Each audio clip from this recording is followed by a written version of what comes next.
नमस्कार, मी मधुरा झी24 तास मध्ये आपले स्वागत। आज आपण हितगुज ह्या खास कार्यक्रमात चर्चा करणार आहोत मधुमेहाचे उपद्रव आणि आयुर्वेद समाधान ह्या विषयावर। आणि आपल्याला ह्या विषयावर मार्गदर्शन करणार आहेत डॉक्टर किशोर सारस्वत। विषयाला सुरुवात करण्यापूर्वी मी सर्वप्रथम डॉक्टर किशोर सारस्वत यांचं आमच्या स्टुडिओमध्ये स्वागत करते। डॉक्टर झी24 तासच्या स्टुडिओमध्ये तुमचं मनपूर्वक स्वागत। नमस्कार डॉक्टर किशोर यांची थोडक्यात ओळख करून द्यायची झाल्यास त्यांनी BA MS केलं असून राजवैद्य MM गुरास यांच्याकडून डॉक्टरांनी नाडी परीक्षण आणि रसवैद्यक शास्त्राचं शिक्षणही घेतलंय। तर हार्ट आणि किडनी ह्यात डॉक्टरांनी खास प्रावीण्य मिळवलंय। गेल्या 12 वर्षांपासून ते ह्या क्षेत्रात कार्यरत असून त्यांनी आतापर्यंत हजारो रुग्णांवर उपचार केले आहेत। डॉक्टरांच्या प्रदीर्घ अनुभवाबद्दल मला खूप काही जाणून घ्यायचंय। मात्र तुम्हालाही काही शंका असतील किंवा प्रश्न असतील तर तुम्ही आमच्या टोल फ्री क्रमांक 1800-222110 ह्या क्रमांकावर संपर्क साधून त्यांना थेट प्रश्न विचारू शकता। तेव्हा लगेचच त्यांच्याशी चर्चेला सुरुवात करूया। डॉक्टर, खरं तर आजचा आपला विषय खूपच जिव्हाळ्याचा आहे, कारण की आज प्रत्येक घरामध्ये एक तरी मधुमेहाचा रुग्ण आपल्याला आढळून येतो आणि खूप मधुमेहाचं जे प्रमाण आहे ते वाढल्याचं दिसून येत आहे। त्यामुळे मला पहिला प्रश्न असा आहे की तुम्हाला मधुमेह म्हणजे नक्की काय आहे आणि आयुर्वेदात त्याच्यावरती कशा पद्धतीने उपचार केले जातात? मॅडम, आज मधुमेह जो आहे आज एक जगामध्ये किंवा पूर्ण भारतामध्ये सुद्धा एक प्रत्येक घरामध्ये आढळणारा, जसं तुम्ही सांगितलं, आजार आहे।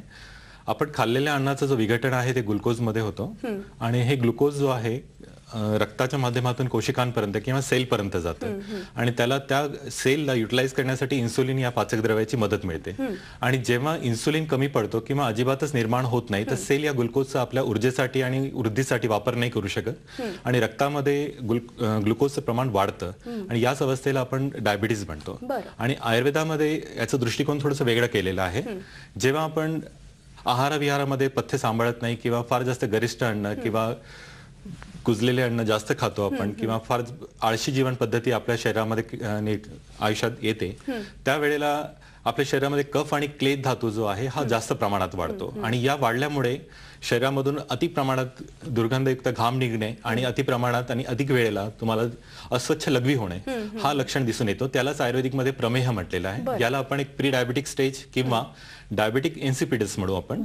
आणि जेव्हा ही अवस्था धातुगत अवस्थेमध्ये जाते किंवा जीर्ण होते त्यावेळेला लघवीच्या माध्यमातून अधिक प्रमाणात धातू शरीराच्या बाहेर जाणं चालू होतं आणि शेवटी ओझ हा सार धातू जो आहे हा जेव्हा लघवीच्या वाटे जाणू चालू होतो त्या अवस्थेलाच आयुर्वेदिक मध्ये मधुमेह असं म्हटलेलं आहे। आणि हे जे मधुमेहाची जी अवस्था आहे अनेक उपद्रव क्रिएट करणारी आहे त्याच्यामध्ये। नक्कीच, आता तुम्ही उपद्रवाबद्दल बोललात, म्हणजे उपद्रव म्हणजे नेमकं कॉम्प्लिकेशन्स, मात्र काय कॉम्प्लिकेशन्स असतात ह्यामध्ये? नाही, मधुमेह पेशंट्स मध्ये छोट्या छोट्या लक्षणांपासून तर मोठे मोठे आजार क्रिएट होऊ शकतात, तयार होतात आणि आपल्याला छोट्या छोट्या लक्षणांमध्ये जसं आपण म्हणतो हातापायाला मुंग्या येणं, बधिरपणा क्रिएट होणं, अंगाला खाज येणं असे छोटे छोटे लक्षणे येतात। पण सर्वात महत्त्वाचे जे विकार आहे की ज्यांनी मधुमेहाचे जे रुग्ण दगावतात किंवा सर्वात जास्त मृत्यूदर त्यांचा आहे त्याच्यामध्ये हृदयरोग हा एक सर्वात महत्त्वाचा आहे। वॅस्क्युलर डिसीजेस आपण म्हणतो ज्याच्यामध्ये रुग्णाला बायपास किंवा एंजिओप्लास्टिक करावं लागतं। दुसरं आहे क्रॉनिक रिनल फेल्युअर, ज्याला आपण म्हणतो की मूत्राघात, आयुर्वेदिक मध्ये त्याबद्दल सांगितलेलं आहे। तिसरं अंधत्व क्रिएट होतो, म्हणजे डोळ्यांमध्ये नेहमीसाठी अंधत्व क्रिएट होऊ शकतो त्याच्यामध्ये। तिसरं असतं की अँप्युटेशन, ज्याला आपण म्हणतो की कधी कधी गँग्रीन होतं, जखमा बऱ्या होत नाही आणि पेशंटचं पाय कापावं लागतं आपल्याला, भरपूरदा अपंगत्व त्यामुळे पण निर्माण होतं असे। आणि लैंगिक समस्या भरपूर प्रमाणात क्रिएट होतात लोकांमध्ये। आणि तसंही बघितलं गेलं तर मधुमेही रुग्ण कधीच स्वस्थ राहत नाही, कारण त्याची प्रतिकारशक्ती दिवसेदिवस कमी होत जाते आणि दिवसेदिवस तो अनेक इन्फेक्शन्सला किंवा आजारांना सामोरे जातो आणि तो कधीच त्याच्यातून उभरू शकत नाही। हा एक सर्वात मोठा त्याचा एक कॉम्प्लिकेशन्स म्हणू आपण त्याला। नक्कीच नक्कीच, मग एक तो मोठा उपद्रव आहे ह्याचा। नक्कीच, मात्र असं मी ऐकलेलं आहे की मधुमेह जे रुग्ण आहेत त्यांना हृदयाचा देखील त्रास होऊ शकतो, मग त्यावरती आयुर्वेदात कुठले उपचार आहेत? 100% की जेव्हा आपण मधुमेह आणि हृदयरोगाचा विचार करतो तेव्हा हृदयरोग होतो का मधुमेहांना, हा सर्वात महत्त्वाचा विषय असतो। किंवा मधुमेहांनीच का जास्त हृदयरोग होतो? आपण बघतो की 70 ते 80% मधुमेही रुग्णांना हृदयरोग होताना आढळतो आपल्याला। त्याच्यामध्ये असं आहे की त्याचं मूळ कारण आहे इन्सुलिन। जेव्हा इरेग्युलर इन्सुलिन शरीरामध्ये तयार होतो, अति प्रमाणात इन्सुलिनची निर्मिती होते, तर सर्वात महत्त्वाचा त्याचा जो रोल असतो तो फॅट मेटाबॉलिझमला डिस्टर्ब करतो शरीरामध्ये। आणि जेव्हा फॅट मेटाबॉलिझम डिस्टर्ब होतो त्यावेळेला ट्रायग्लिसराईड आणि LDL सारखे दूषित फॅट्स म्हणू आपण त्याला, मेद धातू, तो अधिक प्रमाणात वाढतो आणि तो रक्तवाहिन्यांचा अवरोध करतो. आणि जेव्हा अवरोध होतो त्यावेळेला ऑक्सिडेटिव्ह स्ट्रेस ज्याला आपण म्हणू, फ्री रॅडिकल जास्त प्रमाणात क्रिएट होतात आणि हे रक्तवाहिन्यांना चोकअप करतात आणि आपल्याला त्या पद्धतीने हृदयरोग निर्माण होण्यामध्ये कारणीभूत.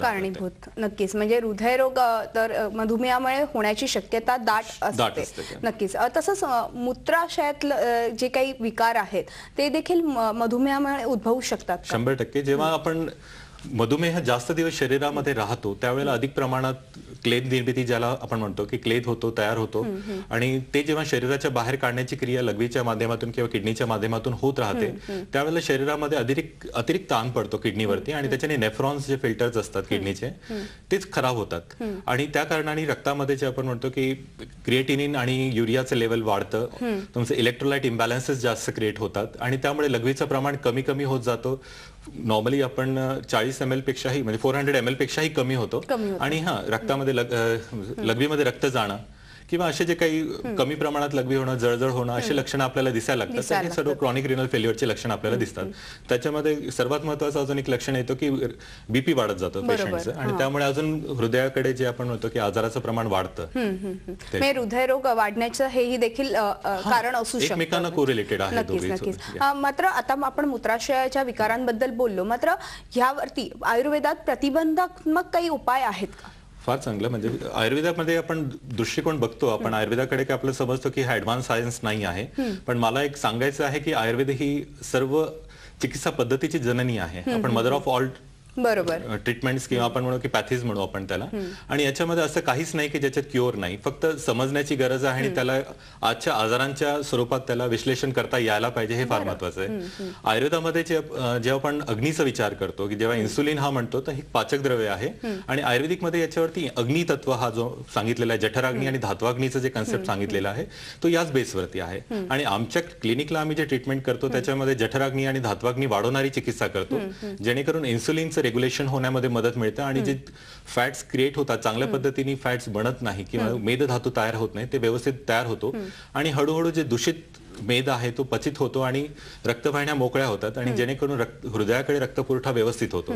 आणि आयुर्वेदामध्ये एक सर्वात चांगलं वरदान आहे की रसायन चिकित्सा म्हणतो आम्ही. तर रसायन चिकित्सेच्या आधी आम्ही जसं पंचकर्म करतो, पंचकर्मामध्ये शुद्धिक्रिया सर्वात महत्वाची सांगितली जाते, ज्याच्यामध्ये वमन, विरेचन सारखे जे आहे किंवा बस्ती सारखी क्रिया आहे ते केल्या जातात. ते रुग्णापर्यंत आपण बदलतो की त्याची आवश्यकता जशी आहे त्या पद्धतीने आपण त्याला चेंज करतो आणि त्या अनुषंगे मग ती सर्व शोधन क्रिया झाल्यानंतर आयुर्वेदिकमध्ये सर्वात चांगला महत्वाचा जो टप्पा आहे रसायन चिकित्सा. आणि रसायन चिकित्सेच्या माध्यमातून जे काही अवयव खराब झालेले आहे किंवा त्यांची प्रतिकार क्षमता किंवा त्याची कार्यक्षमता कमी झालेली आहे त्याची कार्यक्षमता वाढवण्याची क्रिया ती रसायन चिकित्सा करते. आणि जितकं आपण रसायन चिकित्सा घेत राहू 3 महिने 6 महिने तसं तसं त्या अवयवाची कार्यक्षमता वाढते आणि हळूहळू तो रुग्ण निरोगी होण्याकडे जास्त कल होतो. म्हणजे थोडक्यात आयुर्वेदाने चांगला फायदा होऊ शकतो नक्कीच, फक्त एक विश्वास आणि ठेवला पाहिजे. तसंच मला अजून एक प्रश्न असा विचारायचा होता की बऱ्याचदा असं होतं की मधुमेही रुग्णांना डायलिसिस वरती ठेवावं लागतं, तर हे डायलिसिस आयुर्वेद घेतलं तर टळू शकेल का? डायलिसिसच्या केसेसमध्ये आपण जेव्हा बघतो की जेव्हा रुग्ण आयुर्वेदिककडे वळतो त्यावेळेला फार उशीर झालेला असतं किंवा किडनीचे आकार आहे ते एकदम कमी झालेले असतात, क्रिएटिनिन 10 पॉईंटच्या वरती गेलेला असतो, युरिया मॅनेज नसतो, अशा भरपूर कॉम्प्लिकेशन्स मध्ये येतात. पण अगर हेच रुग्ण अगर सुरुवातीच्या अवस्थेमध्ये अगर आयुर्वेदाकडे डायव्हर्ट झाले तर त्या केसेसमध्ये आयुर्वेदामध्ये जे आहे किंवा आमच्या क्लिनिकमध्ये पण आम्ही काही संशोधनपर औषधे केलेले आहे की जे 10 वर्षाच्या अनुभवाने आम्ही तयार केलेले की त्याच्या माध्यमातून आयुर्वेदामध्ये जे आहे की किडनीची खराब होण्याची क्रिया आम्ही थांबवण्याचा प्रयत्न करतो. अधिक प्रमाणात लघवी जी आहे ते होते त्याला रिस्ट्रिक्ट करण्याचं काम करतो आणि किडनीमध्ये जे काही डिजनरेशन होऊन राहिलंय किंवा ऑक्सिडेटिव्ह स्ट्रेस क्रिएट होऊन राहिलंय त्याला थांबवण्याची औषधं आम्ही प्लॅन करतो. त्याच्यामध्ये सर्वात अगोदर जसं आम्ही आयुर्वेदामध्ये सटावरी बस्तीचा एक फार चांगला वापर केला जातो, आम्ही बस्ती कर्म करतोच त्याच्यामध्ये. आणि अलॉंग विथ दॅट आम्ही थोडंसं सिद्ध जल चिकित्सा ज्याला आपण म्हणतो की तृणपंचमूल म्हणा, धमासा म्हणा, यांच्यापासून सिद्ध केलेलं जल रुग्णाला एक कंट्रोल पॅटर्न मध्ये त्याला प्यायला सांगतो आम्ही. आणि त्याच्यानंतर काही किडनीवरती रसायन चिकित्सेचे जे कन्सेप्ट मी तुम्हाला सांगितलं, जसं गोक्षुरादी झालं, चंद्रप्रभा झालं, शिलाजीत सारखे जे औषधांचा वापर त्याच्यावर केलं जातं आणि रुग्णापरत्वे ही ट्रीटमेंट बदलावी लागते किंवा करावी लागते, त्या पद्धतीने आम्ही प्लॅन करतो. आणि जेव्हा असं बघण्यात येतं की ट्रीटमेंटच्या दरम्यानच पेशंटचं युरिया लेवल कंट्रोल होत जातो, क्रिएटिनिन कमी होत जातो आणि त्याचे GFT जे आम्ही खास करून त्याच्यावरती लक्ष देतो की ते कंट्रोलमध्ये राहायला पाहिजे पेशंटच्या वयाप्रमाणे, आणि ते अगर जास्त दिवसपर्यंत अगर आपण मेंटेन करू शकलो तर रुग्ण 100% त्याच्यातून बरा होऊ शकतो. नक्कीच नक्कीच. मात्र अजून एक मला प्रश्न असा विचारायचा वाटतो की ही जी ट्रीटमेंट देता तुम्ही ती किती दिवस किंवा किती काळ घ्यावी लागते साधारणतः? सर्व हे रुग्णाच्या येण्यावरती असतं की रुग्ण कोणत्या अवस्थेत आलेला आहे. आयुर्वेदिक मध्ये आम्ही जे म्हणतो ना की प्री डायबेटिक स्टेज किंवा प्री अवस्थामध्ये, ज्यावेळी सुरुवातीच्या अवस्थेमध्ये अगर रुग्ण आलेला आहे किंवा ज्या लक्षणं सुरुवात झालेली आहे त्या अवस्थेत आलेल्या रुग्णाला तुम्हाला फार जास्त ट्रीटमेंट घ्यायची गरज नाही पडत. एक मेटाबॉलिक सायकल आम्ही 3 महिन्याची मांडतो. अंदाजे 3 महिन्यामध्ये तुम्हाला भरपूरसे गुण चांगले येऊन जातात. पण जेव्हा क्रॉनिक होतो त्यावेळेला प्रतिकार क्षमतेच्या अनुषंगे किंवा प्रतिकार क्षमतेला आपण प्लॅन करून किंवा बघून आपण सांगू शकतो की याला 6 महिने घ्यावं लागतं, वर्षभरही लागू शकतं त्याच्यामध्ये. तो एक ड्युरेशन असतो त्याच्यामध्ये. पण पेशंटला, रुग्णाला पथ्य हा सर्वात महत्त्वाचा. मला या पथ्याबद्दल अजून तुमच्याकडून जाणून घ्यायचंय. मात्र हितगुज मध्ये वेळ झाली एका छोट्याशा ब्रेकची. तुम्ही पाहत राहा झी 24 तास, एक पाऊल पुढे.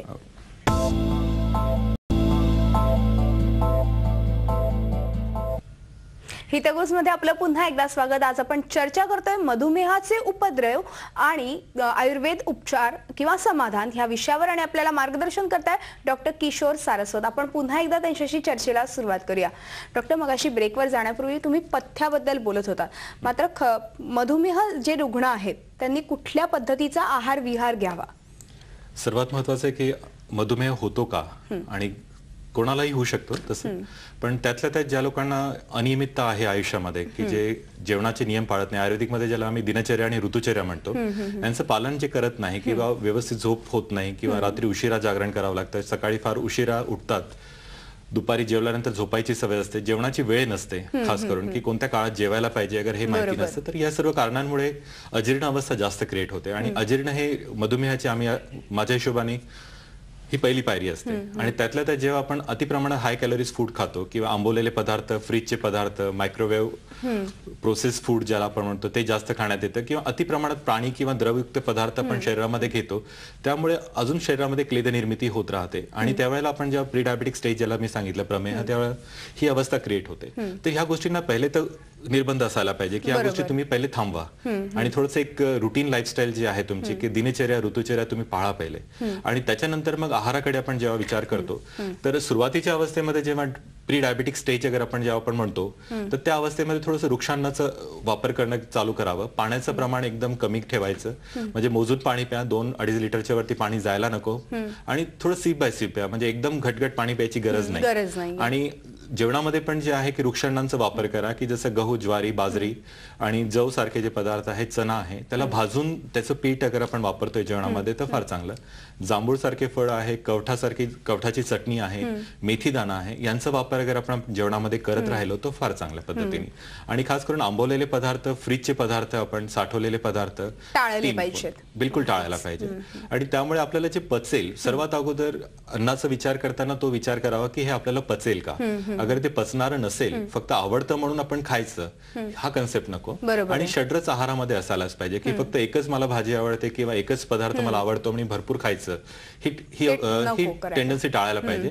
आणि सर्व रस, आहाराचे रस आपल्या शरीरामध्ये किंवा पोटामध्ये जायला पाहिजे सर्वात महत्त्वाचं. आणि माझं एक अजून एक सजेशन आहे की ज्या लहानपणीच आपण त्याचं एक बीज रोवतो मुलांमध्ये, की जेव्हा लहान मुलं असतात ते आपण त्यांना लहानपणीच आपल्यासोबत जेवायला बसवतो, भलेही 2 वर्षाचा मुलगा असो, 1 वर्षाचं, त्यांना कळत नाही, पण आपण मोठ्यांचं जेवण लहान मुलांना देतो, की ते पोळी खातात, भाजी खातात, सर्व काही खायला चालू करतात, पण त्याच्यामुळे त्यांच्या लिव्हरवरती परिणाम होतो आणि लिव्हरचं फंक्शन आहे तो अजून खराब होतो, आणि त्याच्याने पुढे जाऊन त्यांना अजीर्ण पचनाचे विकार होतात. आणि त्यामुळेच आपण एक तरच न्यू टाकतो डायबिटीसची लहानपणीच. तर अशा पद्धतीची सवय आई, म्हणजे ज्यांना आई आपण आई सांभाळते, त्यांनी थोडंसं टाळावं. आणि लहान मुलांचे आहार जे आहे ते तशाच पद्धतीने त्याला द्यायला पाहिजे, हलके फुलके आहार त्यांना दिले पाहिजेत. नक्कीच नक्कीच. ज्यांना हलकं पचेल त्या पद्धतीने त्यांना द्यायला पाहिजे, ना की आपण जे मोठे खातो त्या पद्धतीचं जेवण त्यांना नको. बरोबर आहे. नक्कीच डॉक्टर, आपल्याला फोन कॉल यायला सुरुवात झाली आहे. पहिला फोन आलेला आहे संजय यांचा सांगोल्यावरून. विचारा, काय प्रश्न आहे? सर की नमस्कार सर. नमस्कार. माझ्या वडिलांना 8 महिन्यापूर्वी पहिल्यांदा लक्षात आलं. वय त्यांचं 65 वर्ष आहे. हम्म. तर त्यांच्या छातीला जखम झाली मोठी. एक डॉक्टरांनी ट्यूब त्यानंतर मोठी जखम झाली. हम्म. त्याच्यानंतर सरांनी त्याच्यावरती ट्रीटमेंट केली मिरजला, आणि त्याच्यामध्ये त्याने ट्रीटमेंट केल्यानंतर त्यांनी सर्जरी वगैरे केली, आणि त्याच्यानंतर अजूनपर्यंत 8 महिने झाले. म्हणजे त्याच्यामध्ये पॉज यायला सुरुवात आहे, अजून बंद नाही. थोडासा 2-3 ठिकाणं पॉज येतो. हम्म. तर त्याच्यासाठी सरांना मी विचारलं की आयुर्वेदिक ट्रीटमेंट सुरू करावी का, आपण सेकंड ओपिनियन घेण्यासाठी आयुर्वेदिक ट्रीटमेंट सुरू करावी का. बरं. तर ते बोलतात नाही, काही जरूरत नाही. ते मग किती दिवस असं पॉज येत राहील ते मला सरांना विचारायचं. त्याच्यावरती आयुर्वेदिक ट्रीटमेंटसाठी काय सरांकडून. हम्म. ठीक आहे. त्यांना मधुमेह आहे का?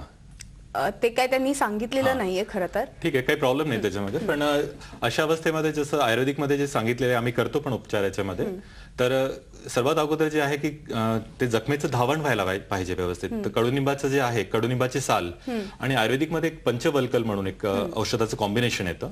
तर ते जे कॉम्बिनेशन आहे त्याच्यासोबत अगर ते वॉश करून, म्हणजे काढा तयार करायचा आणि त्याच्याने वॉश करून त्याला त्या पावडरनीच, पंचवल्कलच्या पावडरनीच अगर त्याचं ड्रेसिंग करतोय आपण, तो एक तऱ्हेने फार फायदा करतो. आणि आयुर्वेदिकमध्ये सांगितलेलं जसं कचनार गुगल आहे की त्रिफला गुगल, गंधक रसायन सारखे जे औषध आहे यांचं वैद्याच्या सल्ल्याने अगर त्याचं घेण्यात आले समजा, तर त्याने अगर 2-3 महिन्यामध्ये त्याचा फार चांगला उपयोग होऊ शकतो. आणि एक आयुर्वेदिकमध्ये एक सप्तविशंतिको गुगल म्हणून एक आहे.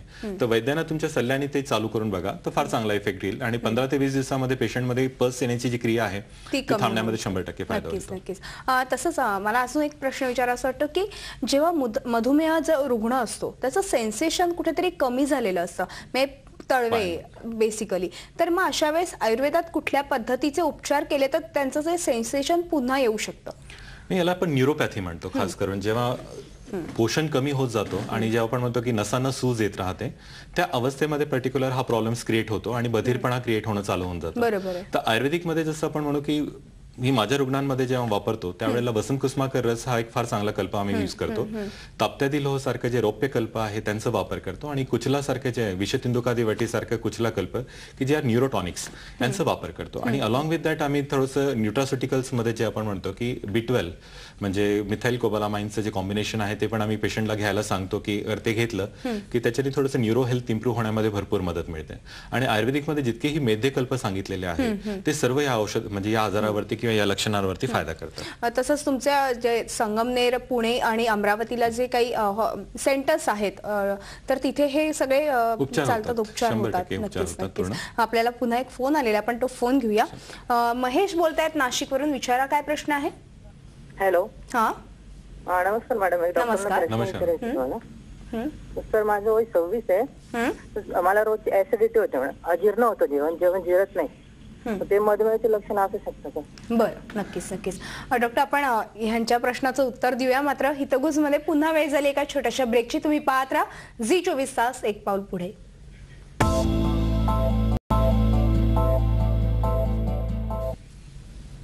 हितगुज मध्ये आपलं पुन्हा एकदा स्वागत. आज आपण चर्चा करतोय मधुमेहाचे उपद्रव आणि आयुर्वेद उपचार ह्या विषयावरती, आणि आपल्याला मार्गदर्शन करताय डॉक्टर किशोर सारस्वत. आपण पुन्हा एकदा त्यांच्याशी चर्चेला सुरुवात करूया. डॉक्टर, मगाशी मी एक सेन्सेशन बद्दल प्रश्न विचारला की मधुमेह रुग्णांचं जे काही सेन्सेशन असतं ते कमी होतं. मात्र मला अजून एक असा प्रश्न पडलाय की इन्सुलिन असतं, बरेचसे रुग्ण घेतात मधुमेहाचे, तर ते बंद होतं का आयुर्वेद औषध घेतल्यानंतर? इन्सुलिन घेणारे रुग्ण जे आहे ते 2 प्रकारचे असतात. एक तर ज्यांना हेरिडिटी मध्ये असतं किंवा त्यांना फॅमिलीकडून आलेलं असतं, असे 50% लोक आपल्याला बघायला मिळतात की ज्यांना फॅमिलीमध्ये काहीतरी हिस्ट्री असते आणि त्यांना म्हणजे डायबिटीज होतो. तर मधुमेह अशा लोकांना झालेल्या रुग्णांना आपण फार जास्त काही मदत नाही करू शकत. फक्त त्याच्यात इतकं करू शकतो की आपण त्यांचे जे होणारे कॉम्प्लिकेशन्स आहेत ते आपण थांबवू शकतो. म्हणजे इन्सुलिन न घेतलं म्हणजे कमी प्रमाणात निर्माण होतात आणि त्याच्यामुळे जे होणारे कॉम्प्लिकेशन्स डायबिटीस पेशंटला, त्याला आयुर्वेदिकमध्ये फार चांगल्या पद्धतीने समाधान करू शकतो. पण काही औषधांच्या अतिवापरामुळे म्हणा किंवा काही आजारांच्यामुळे जेव्हा इन्सुलिन घ्यावं लागतं किंवा गोळ्यांनी इन्सुलिन कव्हर होत नाही, जेव्हा 300-400च्या वरती अगर शुगर जाते त्यावेळेला, तर त्या अवस्थेमध्ये जसं आपण डॉक्टर्स इन्सुलिन चालू करतात. पण आयुर्वेदामध्ये असं माझे काही अनुभवामधून मी शिकलोय किंवा बघितलेलं आहे रुग्णांमध्ये की इन्सुलिनचं प्रमाण हळूहळू कमी होत जातं. म्हणजे 2-3 महिन्यानंतर, 4 महिन्यानंतर, 6 महिन्यानंतर पेशंटचं जे इन्सुलिन घेण्याचा जो प्रमाण आहे हळूहळू कमी होतो आणि तो गोळ्यांवरती शिफ्ट होत राहतो. आणि तेव्हा जो जितका वेळ देतो पेशंट आयुर्वेदामध्ये, तर तितकं त्याच्यामध्ये इम्प्रुव्हमेंट फार चांगल्या पद्धतीने Improvement दिसतात होते. त्याच्यामध्ये नक्कीच, त्या नक्कीच. गोष्टीचा. आपल्याला एक फोन आलेला आहे डॉक्टर, आपण फोन घेऊया. बारामतीवरून एक प्रेक्षक आहेत, विचारा काय प्रश्न आहे. साहेब नमस्कार. नमस्कार. नमस्कार. मला एक प्रश्न असं विचारायचा आहे की मधुमेह जे आजार आहे तो जी तुमचा प्रश्न कळत नाहीये, पुन्हा विचाराल. हं? साहेब माझा असा प्रश्न आहे की मधुमेह हा आजार आहे तो होत नाही तर काय काळजी घेतली पाहिजे? बर, ठीक आहे. खरं तर डॉक्टर, आपण मगाशी याबद्दल डिस्कस केलं होतं की काळजी कशी घ्यावी जर होऊच नाही हा आजार तर. काळजी घेण्याचं सर्वात चांगलं मी तुम्हाला आधी सांगितलं की आपण जे जीवन पद्धती जी आहे की जे आपण अगोदर वर्णन केलं आहे की काय काय कारणांनी होतं, सर्वात अगोदर ती आपल्याला बदलणं गरजेचं आहे. की सकाळी जुने आपण म्हणतो की जुने काळात मधुमेह कमी होता, तर त्यावेळेला काय असायचं की नियम त्यांचे फार कडक असायचे की ते सकाळी लवकर उठायचे, सर्व त्यांचं जे दिनक्रम आहे सकाळी नियमित असायचं आणि रात्रीला झोप पण चांगली असायची. पण आता जी लाईफस्टाईल जी झालेली आहे त्याच्यामुळे सर्व काही डिस्टर्ब होत चाललंय आणि आपल्या आयुष्यामध्ये चायनीज, पिझ्झा, ब्रेड्स यांचं प्रमाण फार वाढलेलं आहे. जंक फूडचं प्रमाण वाढलंय, त्यामुळे कुठेतरी हा आजार बळवण्याची शक्यताही वाढलेली आहे. नक्कीच. तर त्या कारणाने जे आपण म्हणतो की हे आजाराचं जे प्रमाण आहे, कारण हाय कॅलोरीज फूड खातोय त्याच्यामुळे ओबेसिटी जसं आपण म्हणतो की मेदरोग वाढत चाललेला आहे, मेददूषितता वाढत चाललेली आहे. कोल्ड ड्रिंक्स म्हणा किंवा फ्रीज मध्ये स्टोअर केलेले पदार्थ आपण फार जास्त प्रमाणात खातो, तर हे थोडं टाळायला पाहिजे, कमी प्रमाणात करायला पाहिजे. आणि त्यातल्या त्यात जे आपण म्हणतो की घरचे जे धान्य असतं, जे जुनं धान्य आहे ते भाजून घेऊन अगर त्याचा वापर अगर जेवणामध्ये आपण करतोय ते करायलाच पाहिजे. आणि आहारामध्ये षड्रस घ्यायलाच पाहिजे. म्हणजे असं नाही का की एकच रस खावा. मी तुम्हाला मागे सांगितलं की सर्व रसांचं सेवन आपल्या जेवणामध्ये असायला पाहिजे. आणि सर्वात महत्वाचा एक विषय जो आपण म्हणतो की भूक असतानाच जेवा. अग्नी जेव्हा तुमची चांगली आहे हा बघा आणि त्या हिशोबने बघा. आणि आपलं वजन एक लिमिटच्या वरती वाढू नका. जेव्हा आपण वजन आपलं वाढत चाललेलं आहे तर त्यावेळेला तुम्ही कॉशियस व्हायलाच पाहिजे की आपल्याला we are prone for diabetes. नक्कीच. तसंच डॉक्टर, आता मधुमेह झालेला रुग्ण कुठेतरी खचून जातो किंवा त्याचा परिवार देखील खचून जातो, अशा वेळेस तुम्ही कशा पद्धतीने त्यांचं मनोबल वाढवतात? नाही, आयुर्वेदाचं आम्ही जे आमच्याकडे करतो, खास करून आमच्या रुग्णालयामध्ये करतो, तर त्यामध्ये सर्वात अगोदर ते आजाराची जी भीती आहे लोकांच्या मनामध्ये, मधुमेह झाला म्हणजे काहीतरी फार मोठा आजार झालाय आणि आपलं आयुष्य बिलकुल संपलं आहे, ते आयुष्यातला आनंद संपला, की आता गोड खाता येणार नाही म्हणून एकदम दुःखी होत जातात लोक. आणि त्यातल्या त्यात उपद्रव जेव्हा आपण ऐकतो की याला हार्टचा प्रॉब्लेम झाला, याला किडनीचा प्रॉब्लेम झाला, तर अजून मन खचतं आणि लोकांना अजून त्याचं टेन्शन वाढत जातं की अरे बापरे आता पुढे काय, म्हणजे सर्व आजारांची शृंखला चालू झालेली आहे का. पण आपण विसरतो की वसीम अक्रम पण आहे की ज्याला डायबिटीज होता, पण ही म्हणजे सक्सेसफुल प्लेअर आहे आणि त्यातल्या त्यात फास्टर बॉलर होता पाकिस्तानचा. तो मधुमेही आहे हे आपल्याला कळायला पाहिजे की तो इतकं चांगला फिट राहू शकतो. तर त्यामुळे मधुमेहीने खचून जायला काही कारण नाही. आणि आपल्या आहारविहारामध्ये अगर आपण म्हणजे आम्ही बदल केला आणि खूप चांगल्या पद्धतीने आम्ही आमच्या क्लिनिकमध्ये तेच करतो की पहिले तर आजाराची भीती घालवतो पेशंटला आणि त्याची फिजिओलॉजी व्यवस्थित समजून सांगून त्याला आपण पूर्ण पद्धतीने कशा पद्धतीने बरं करू शकतो याच्याबद्दलचं त्यांना पूर्ण ज्ञान देतो त्याच्या पद्धती. त्यामुळे एक मनोबल वाढण्यामध्ये फार मदत मिळते त्याच्यामध्ये. आणि प्रत्येक ठिकाणी त्याला जे आयुष्यामध्ये जे काही प्रॉब्लेम येऊ शकतात किंवा जे घटना घडतात त्यांच्यासोबत ते करतो आणि त्यांना प्री इन्फॉर्मेशन त्यांना किंवा त्यांच्या काही शंका असतात त्यांना आपण त्यांना क्युअर करतोच, मदत करतोच. नक्कीच डॉक्टर, तुम्ही इथे आलात आणि खूप आमच्या शंकांचं समाधान केलं, त्याबद्दल तुमचे मनपूर्वक धन्यवाद. हितगुज ह्या खास कार्यक्रमात आज आपण इथे सांगतो. तुम्ही पाहत राहा झी 24 तास, एक पाऊल पुढे.